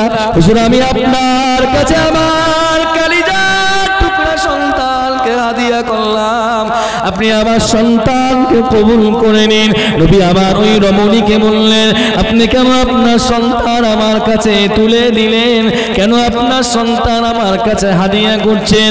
নবীর কথাই সেই রমণীটি বললেন, ইয়া রাসূলুল্লাহ, হাবিবাল্লাহ, আপনার সাহাবীরা আপনাকে অর্থ দিয়ে সহযোগিতা করছে, আপনি যখন যুদ্ধের ময়দানে চলে যাবেন, আপনি যখন ইসলাম প্রচারের কাজে চলে যাবেন, মক্কার কাফেররা, মদিনার কাফেররা আপনাকে যদি আঘাত করে, তীর মেরে যদি আপনাকে দুনিয়া থেকে বিদায় করতে চায়, বিদায় করতে চায়, ইয়া রাসূলুল্লাহ, ইয়া হাবিবাল্লাহ, হুজুর আপনি আমার এই কলিজা টুকরা সন্তানকে ওই তীরের সামনে ঢাল করে রাখবেন, যেন আপনার নূরের বাদানে যেন তীরের আঘাত না আসে। আমি সেই জন্য মালের পরিবর্তে আমি আমার কলিজা টুকরা সন্তান আপনার কাছে হাদিয়া করলাম। তারা ইসলামের জন্য সন্তান তুলে দিয়েছে, আর আমি আপনাদের কাছে কিছু অর্থ চাইছি, একটু বলুন আল্লাহর রাস্তায় কে কত দেবে? আল্লাহ আমার এই ভাই মহসিন সর্দার গত বছরের আওতায় 500 টাকা দিয়েছে। হে আমার রব, হে আমার প্রতিপালক, এটা দিচ্ছে নবী পাকের মিলাদের মাসে। তোমার নবী হায়াতুন নবী, তোমার নবী জীবিত নবী, তোমার নবী সব কিছু কবর থেকে দেখছেন। আল্লাহ আল্লাহ তোমার নবী পাকের যে মিলাদে টাকা দিচ্ছে আল্লাহ, আল্লাহ যে যে উদ্দেশ্য নিয়ে দিচ্ছে আল্লাহ, সবার উদ্দেশ্যকে তুমি কবুল করে নাও। বলি আল্লাহুম্মা আমিন। একটু জোরে বলেন আল্লাহুম্মা আমিন। একটু তাকবীর দেন না, নারায়ে তাকবীর। একটু জোরে না, নারায়ে তাকবীর।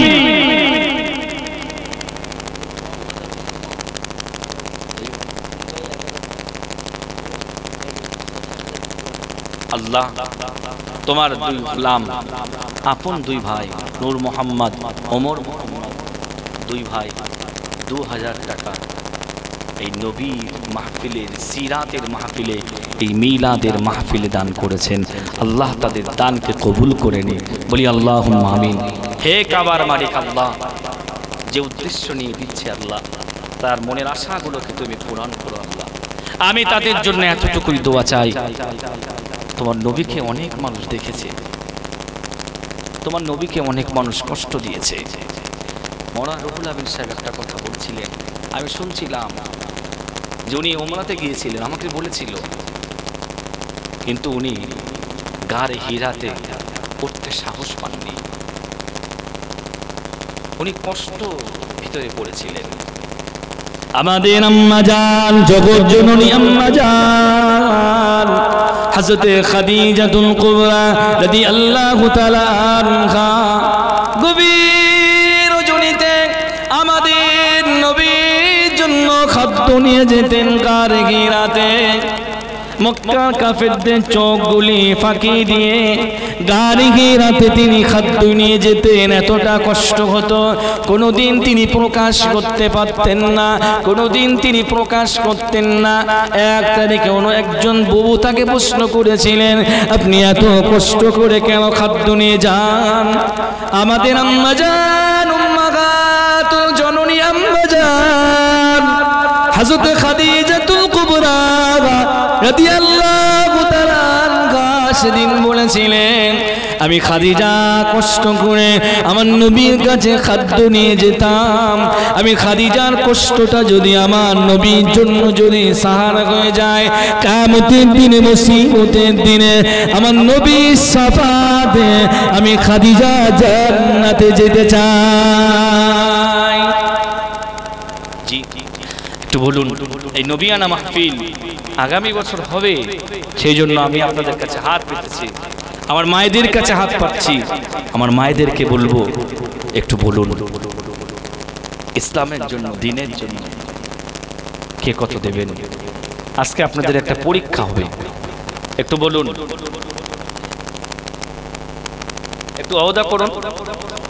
200, 100, যদি 500 টাকা কম হয়, একটু বলুন, 100 টাকা, 200 টাকা, 300 টাকা, বা কোনো জিনিস আগামী বছরে রান্নার কোনো জিনিস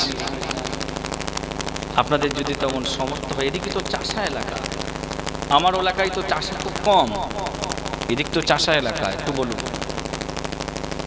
কে কত দেবেন? জি, একটু বলুন। আমি সবার কাছে একটু হাত পাচ্ছি, আপনারা কেউ মাহরুম হবেন না। আপনাদের সামর্থ্য অনুযায়ী কিছু দিন, আগামী বছর যাতে এই মাহফিল এখানে হয়, এই মাহফিলে বাংলার উলামায়ে কেরামরা এসে নবী পাকের সিরাতকে, নবী পাকের মিলাদকে আপনাদের সামনে উঁচু করে তুলে ধরতে পারে, সেই জন্য আমি আপনাদের কাছে হাত পাচ্ছি। একটু বলুন।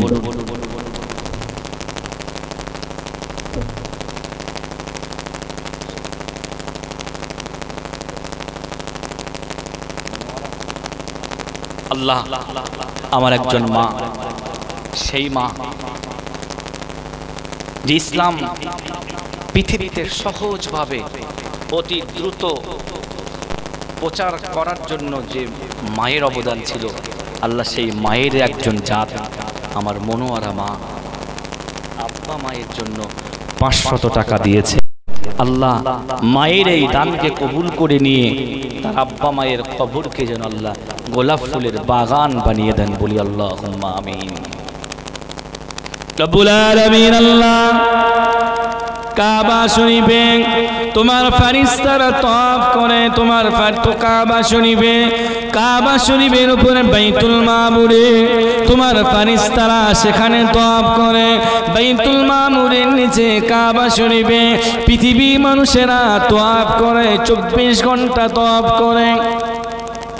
হে কাবার মালিক আল্লাহ, তোমার একজন বান্দি মনোয়ারা বিবি আমার মা, আল্লাহ তার জনম দুঃখিনী মা গর্ভধারিণী মা ইন্তেকাল হয়ে গেছে, তার জনম দুঃখী পিতা ইন্তেকাল হয়ে গেছে। রব্বুল আলামিন আল্লাহ তোমার নবীর মিলাদের মাসে খুশি হয়ে, তোমার নবীর সিরাতকে খুশি হয়ে রাজি হয়ে আল্লাহ তার আব্বা মায়ের জন্য 500 টাকা দান করেছে। কিয়ামতের দিনে, মুসিবতের দিনে, যেদিন সূর্যটা নিচেই চলে আসবে, সূর্যটা নিচেই চলে আসবে মানুষদের কষ্ট দেওয়ার জন্য, হে কাবার মালিক আল্লাহ, সেই কঠিন দিনে, মুসিবতের দিনে তোমার আরশে আজিমের তলায় তাদের জায়গা দিও। একবার বলিন আল্লাহুম্মা আমিন। একটু বলুন কে কত দেবেন? আল্লাহ তুমি সব কিছু দেখছো, সন্তানেরা আব্বা মাকে কোনোদিন ভুলতে পারে না। যত দান এসেছে সব পেড়ায় আব্বা মায়ের জন্য। আল্লাহ আমার আনিসউদ্দিন ভাই আব্বা মায়ের জন্য 500 টাকা দিয়েছে। আল্লাহ তার আব্বা মায়ের কবরকে যেন রাউজাতুম মিন রিয়াজিল জান্নাহ বানিয়ে দেন। বলি আল্লাহ। আমি সব সময় একটা কথা বলি, হে আমার মুরব্বীরা, আমার সামনে আপনারা যারা বসে আছেন, আপনারা যদি আজকে আপনাদের আব্বা মায়ের জন্য কিছু অর্থ যদি দান না করেন, আপনারা যদি আপনাদের আব্বা মায়ের জন্য কার্পণ্যতা আমি করেন, আপনাকে একদিন ধরার বুক থেকে বিদায় দিতে হবে। সেদিন কিন্তু আপনার সন্তানেরা কিছুই দেবে না আপনাদের জন্য। সেদিন কিন্তু কবরে নিথর দেহ নিয়ে পড়ে থাকতে হবে আর আফসোস করতে হবে, হায় আফসোস আমার সন্তানেরা তো কিছুই দিচ্ছে না, আমার সন্তানেরা দুনিয়াতে একটু সবরসানি করেও নিচ্ছে না। এটা কিন্তু আল্লাহ পাকের পক্ষ থেকে একটা গজব। এই জন্য এই গজবের হাত থেকে বাঁচার জন্য আপনারা আপনাদের আব্বা মায়ের জন্য কিছু দিন, যাতে আপনার ইন্তেকালের পরে, আপনার ওফাতের পরে আপনার সন্তানেরা আপনার জন্য কিছু দিয়ে যেতে পারে। সেই জায়গাটা আপনি করে রাখুন। সেই জায়গাটা যদি আপনি করে না রাখতে পারেন, সেই জায়গাটা যদি বন্ধ করে যান, দোষ তো আপনার, দোষ আপনারই হবে। তাই বলবো সবাই যারা এখানে বসে রয়েছেন, আব্বা মায়ের জন্য, আব্বা মা বেঁচে আছে, চাচা চাচির জন্য, চাচা চাচি বেঁচে আছে, নানা নানি, দাদা দাদি, যাদের জন্য আপনি গর্ব করেন, যাদেরকে নিয়ে আপনার 10 হাত বুক আরো বড় করেন, তাদের নাম করে একটু দিন, আল্লাহ আপনার ডাকে সাড়া দেবে। ওই জন্য সবার কাছে বলবো কিছু অন্তত দিন, মাহরুম হবেন না, যাতে কিয়ামতের দিন বলতে পারেন এই 2023 সালে 13ই রবিউল আউয়ালে আমি আমার নবী পাকের মিলাদের অনুষ্ঠানে কিছু দিয়ে এসেছিলাম। কবরে যেন গল্প করে কিছু বলতে পারেন। একটু আপনাদের কাছে অনুরোধ করছি, আপনারা দিন। আমার মায়েরা, আমার বোনেরা, সাইয়্যিদাতুন নিসাই আহলিল জান্নাহ হযরত ফাতিমাতুজ জোহরা রাদিয়াল্লাহু আনহার সাথে কে হাসর নাসর করতে চায়, আমি একটু দেখব কোন মা কোন বোন কিয়ামতের দিনে হযরত ফাতিমার সাথে জান্নাতে যেতে চায়। এই নবিয়ানা মজলিসে আমি একটু দেখতে চাই কোন মহিলা যেতে চায়, আমি একটু দেখতে চাই। এজন্য আপনারা একটু আপনাদের অবদাকৃত দাবিটা আমার কাছে পৌঁছে দিন।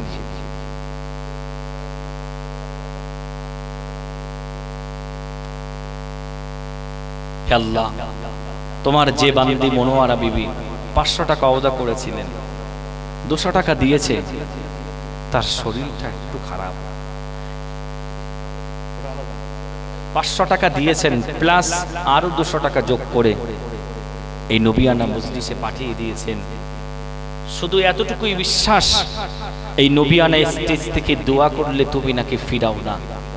কত আশা, বুক ভরা আশা নিয়ে 200 টাকা পাঠিয়ে দিয়েছে। হে কাবার মালিক, হযরত আইয়ুব নবিয়ানা আলাইহিস সালামকে যেমন তুমি দ্রুত সুস্থতা দিয়েছিলেন, আল্লাহ আইয়ুব আলাইহিস সালামের মতো আমার মা মনোয়ারা বিবিকে তুমি সুস্থতা দান করো। বলো আল্লাহুম্মা আমিন। একবার জোরে বলিন আল্লাহুম্মা আমিন। নারে তাকবীর, নারে তাকবীর, লিল্লাহি তাকবীর। একটু বলুন কে কত দেবেন আপনারা? আমি মাইকে বলবো, একটু বলুন অন্তত। রব্বুল আলামিন, আল্লাহ তোমার একজন বান্দা, আল্লাহ আমার ভাই জামিল হোসেন বসে থাকতে পারলো না, 500 টাকা দান করলেন, ওদা করলেন। আল্লাহ রব্বুল আলামিন, আল্লাহ আগামী বছর তোমার নবিয়ানা মাহফিল এখানে হবে।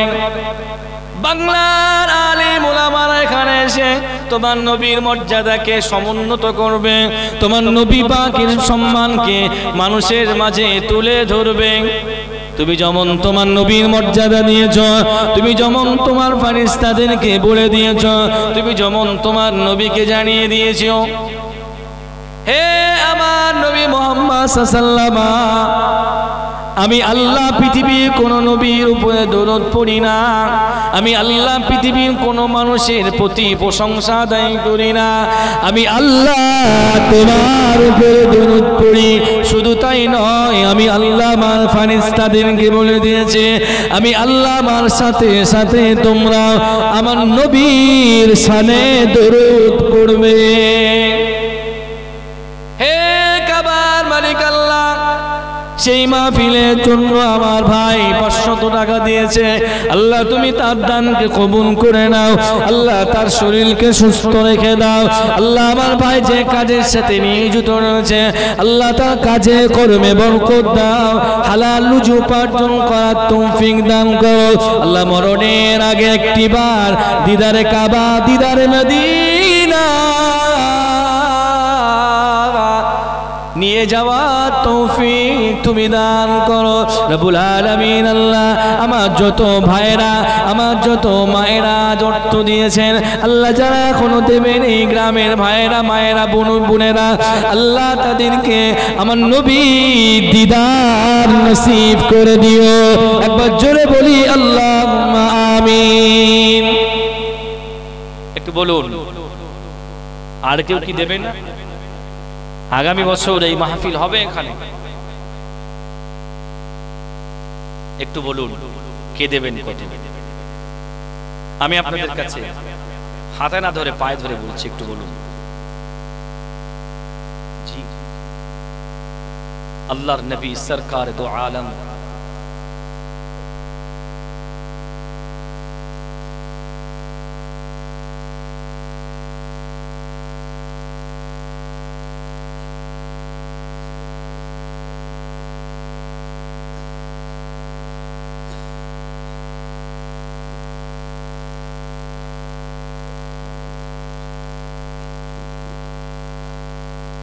হে আমার গ্রামবাসীরা,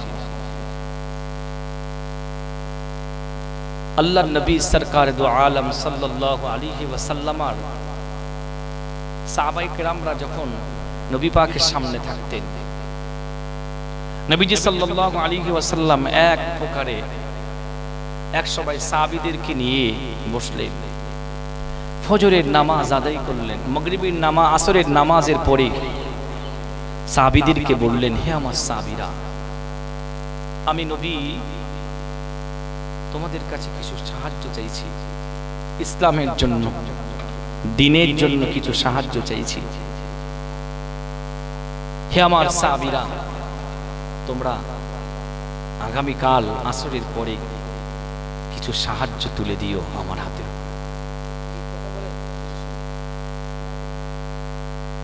আসসালামু আলাইকুম বলেন ভাই।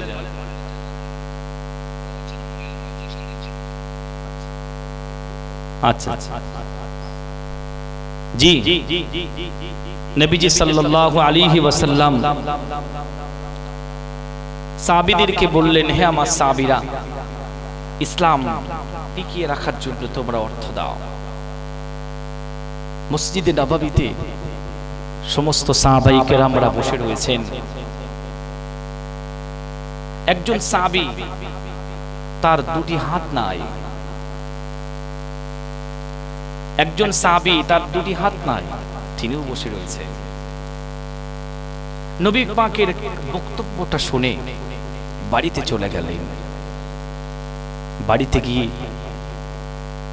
নিজের অর্ধাঙ্গিনী স্ত্রীকে বললেন, হে আমার প্রাণের প্রিয়তমা স্ত্রী, আল্লাহর নবী সরকারে দো আলম সাল্লাল্লাহু আলাইহি ওয়াসাল্লাম ইসলামের জন্য, দ্বীনের জন্য আজকে আমাদের কাছে হাত পেতেছে।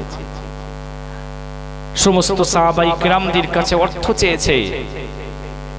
আমি তো সেই দলের একজন।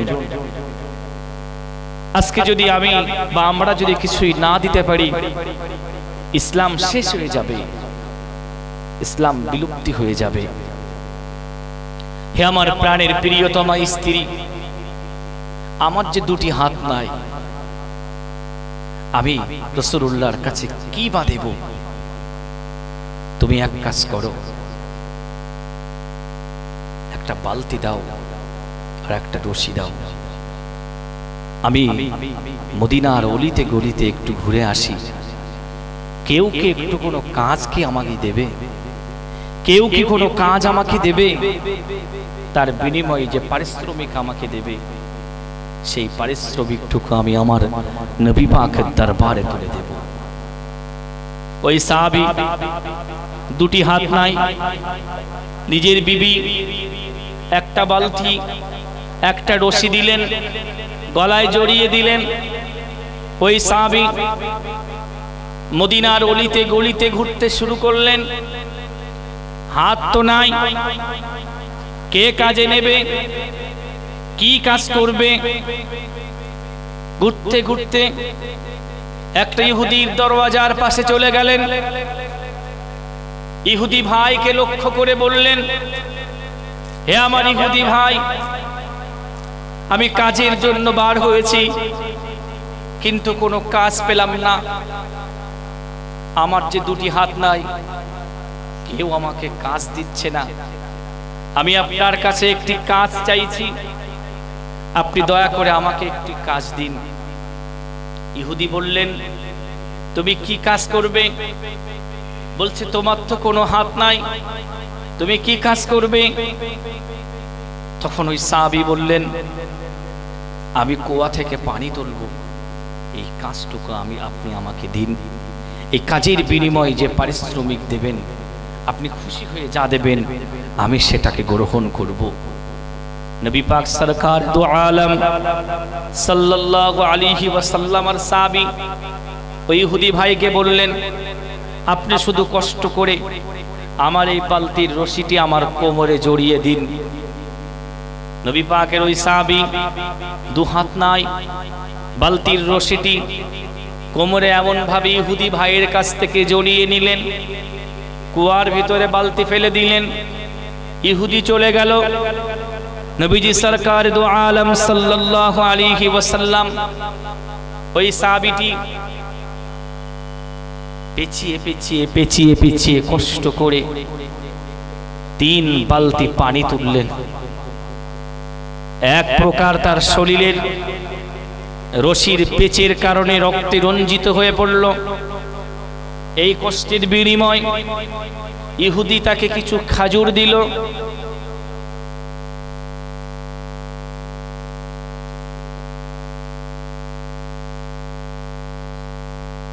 এক প্রকার আমার মায়েরা যেখানে বসে রয়েছেন, মায়েদের ওখানে আমার ভাইয়েরা যাচ্ছে, যুবক ভাইয়েরা, আপনারা আপনাদের সামর্থ্য অনুযায়ী কিছু দেবেন। এই রাতের মাসে কিছু দেবেন। আপনারা যা ওদা করবেন একটু ওদেরকে বলে দেবেন, আমি আপনাদেরকে মাইকে একটু দোয়া করে দেব। নবীজি সাল্লাল্লাহু আলাইহি ওয়াসাল্লাম আর সাহাবী কিছু খাজুর পেলেন। খাজুরগুলো নিয়ে বাড়িতে আসলেন। বাড়িতে এসে 3টে ভাগ করলেন। নিজে একটা ভাগ, তার সন্তানের জন্য একটি ভাগ, তার স্ত্রীর জন্য একটি ভাগ করলেন। নিজের ভাগটা নিজের কাছে রাখলেন, তার সন্তানকে একটা ভাগ বুঝে দিলেন, তার স্ত্রীকে আরো একটি ভাগ বুঝে দিলেন এবং তার স্ত্রীকে বলছেন, হে আমার প্রাণের স্ত্রী, আমার যে ভাগটি তুমি আমাকে গুছিয়ে দাও, আমি এই ভাগটি আমার সোনার নবী পাকের দরবারে নিয়ে যেতে চাই।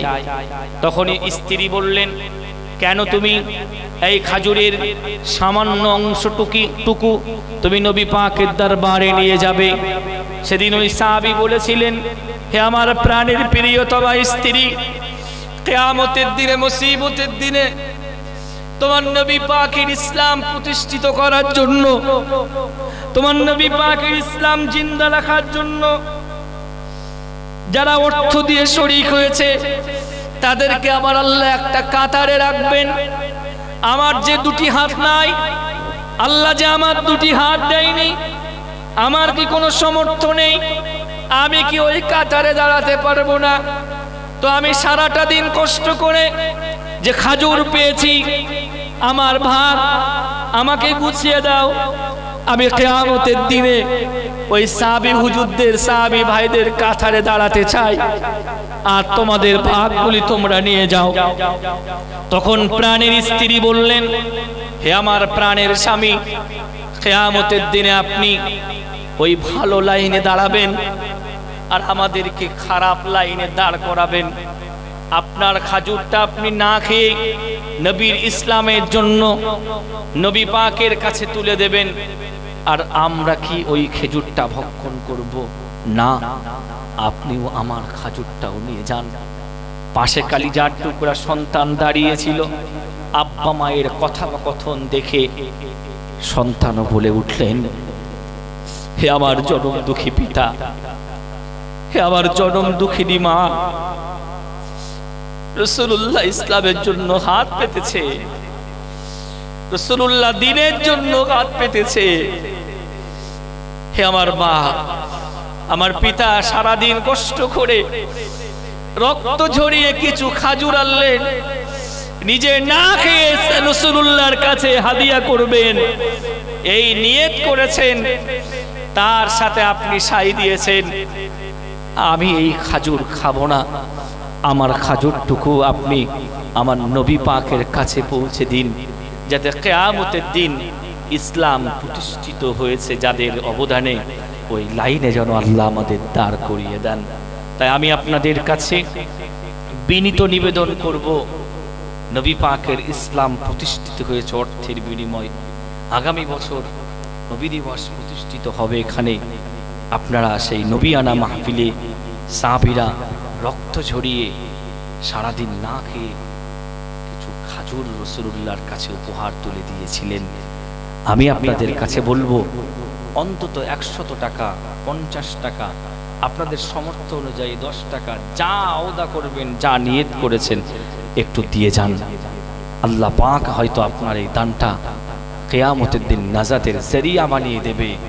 আমি অনেক দেখেছি, অনেক শুনেছি, অনেক ফকির মানুষ হজে গেছে, আল্লাহ নিয়ে গেছে। রুহুল আমিন সাহেবের আপনারা 6000 টাকা মাইনে দেন, তারপরেও কিন্তু সে আল্লাহর ঘর জিয়ারত করে এসেছে, আল্লাহর ঘর সচক্ষে দেখে এসেছে, আমার নবীর রওজা চরম চোখে দেখে এসেছে।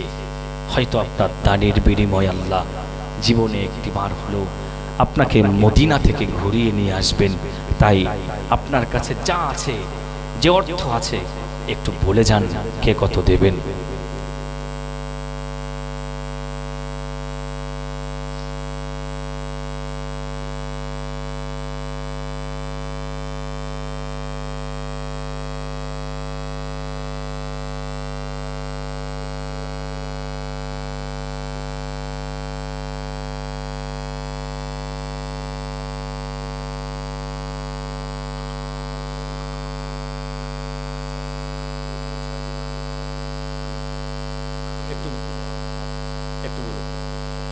আপনাদের কাছে যা আছে একটু দিয়ে যান, 10 টাকা, 20 টাকা, যা আছে একটু দিয়ে যান।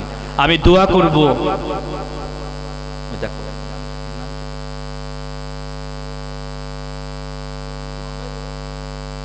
আল্লাহ তোমার একজন গোলাম ইমাম সর্দার, আল্লাহ ইমাম মানে নেতা,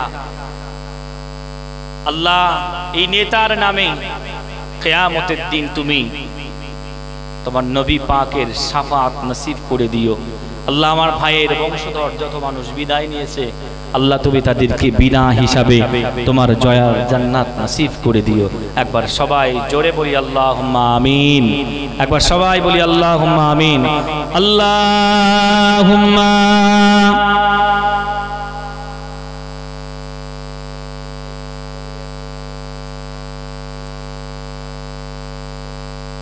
আল্লাহ তোমার বান্দারা যা দিচ্ছেন আল্লাহ, যে আশা নিয়ে দিচ্ছেন আল্লাহ, এই নবিয়ানা মাহফিলে আগামী বছর হবে, এই মাহফিল সামনে রেখে যে যা দিচ্ছেন, আমার মায়েরা যা দিচ্ছেন আল্লাহ, সবার দানগুলোকে তুমি কবুল করে নাও আল্লাহ, সবার দানগুলোকে কবুল করে নিয়ে সকলকে জান্নাতের মেহমান হিসাবে কবুল করে নাও। বলি আল্লাহুম্মা আমিন।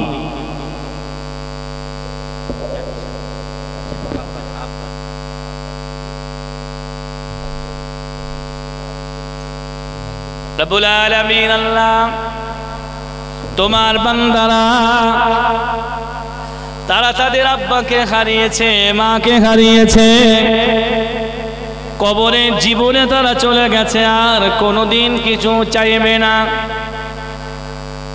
হে কাবার মালিক আল্লাহ, ঈদের দিন যখন আমাদের সামনে চলে আসে, আমরা ঈদের নামাজ আদায় করে নিয়ে আমাদের আব্বা আমার কদম মুসি করি, সালাম করি, মুসাফা মুআনাকা করি। রব্বুল আলামিন আল্লাহ ঈদের নামাজ আদায় করে নিয়ে আমরা আমাদের জনম দুঃখিনী মায়ের ঘরে চলে যাই মাকে কদম মুসি করার জন্য। রব্বুল আলামিন আল্লাহ আমাদের দেখা দেখি যাদের মা নাই আব্বা নাই, তারাও তাদের আব্বা মায়ের ঘরের দিকে চলে যায়, আব্বাকে সালাম দেবে, আম্মার পায়ে হাত দিয়ে ক্ষমা চাইবে। রব্বুল আলামিন আল্লাহ ঘরের দরওয়াজার পাশে গিয়ে দেখে আব্বা মায়ের ঘরটি খালি হয়ে পড়ে রয়েছে। আব্বা মাকে তুমি তোমার কাছে ডেকে নিয়েছো। হে কাবার মালিক আল্লাহ, তোমার নবীর মিলাদের মাসে, তোমার নবীর সিরাতের মাসে, এই 13ই রবিউল আউয়ালে আমি দোয়া চাই, দোয়া করি আল্লাহ আমার যে ভাইরা মায়েরা তাদের জনম দুঃখের মায়ের জন্য আব্বার জন্য অর্থ তুলে দিচ্ছে, আল্লাহ তাদের আব্বা মা গুলিকে ক্ষমা করে দিয়ে আল্লাহ কিয়ামতের দিনে মুসিবতের দিনে তাদের সকলকে আরশে আজিমে স্থান নসিব করে দিও। একবার জোরে বলি আল্লাহুম্মা আমিন। একটু বলুন কে কত দেবেন?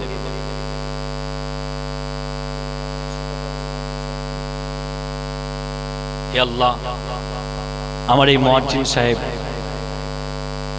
যেখানে বিলালের উত্তর শুনি, আল্লাহ আমার এই মুয়াজ্জিন ভাইকে কিয়ামতের দিনে বেলালের কাঁথারে তুমি তাকে দাঁড় করিয়ে দিও। বলি আল্লাহুম্মা আমিন। এই দোয়া তার জন্য আমি করলাম। একটু বলুন আর কেউ কিছু দেবেন? আমরা একটু নবী পাকের মায়েদের ওখানে যাদের যাওয়ার কথা ছিল আপনারা যান, যে যা দেবেন, যে যা দেবেন একটু দেন। তার আগেই আমি একটু নবী পাকের শানে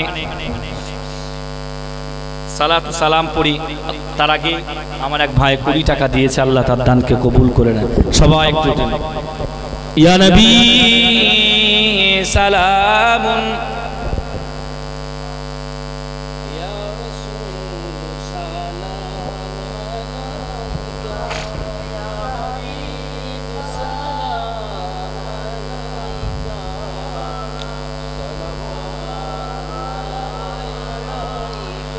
طلع البدر علينا মিন সানিয়াতিল বিদাই ওয়াজাবা শুকরু আলাইনা মাদালিল্লাহ এহিদাই ইয়া নবী সালামুন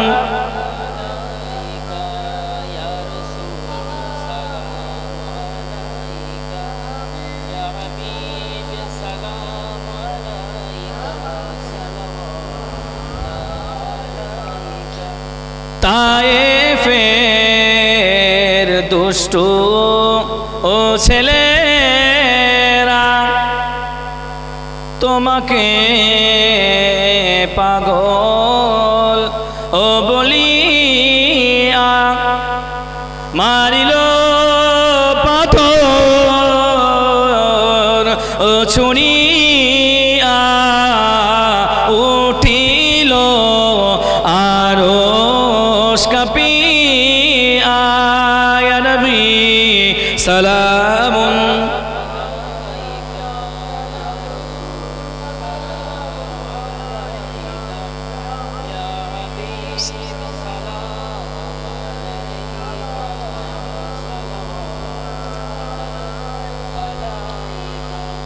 তুমি যে নূরের ও রবি নিখিলের ধ্যানের ও ছবি তুমি না এলে এ দুনিয়ায় আধারে ডুবি তো সবই ইয়া নবী সালামুন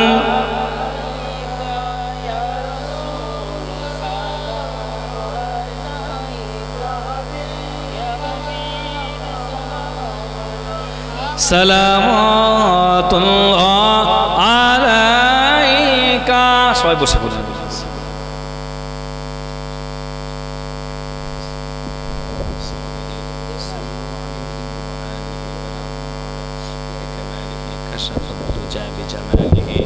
حسنت جميع خصاله صلوا عليه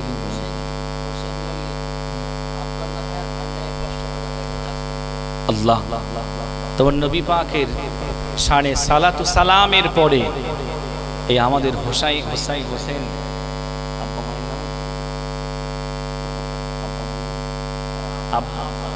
আব্বার ভাইয়ের নামে 500 টাকা দিয়েছে আল্লাহ নবী পাকের শানে কিয়ামের পরে দিয়েছে আল্লাহ আব্বা এবং ভাইকে তুমি ক্ষমা করে দিয়ে তোমার রহমতের চাদরের ভিতরে তুমি ঢেকে নিও একবার বলি না আল্লাহুম্মা আমিন আমার মায়েদের ওখানে যারা গিয়েছেন একটু মায়েদের কাছে যান আমার মারা কোনোদিন ফিরাবে না ইসলাম প্রতিষ্ঠিত হওয়ায় সবথেকে অবদান ছিল মেয়েদের মাদের অবদান ছিল সেই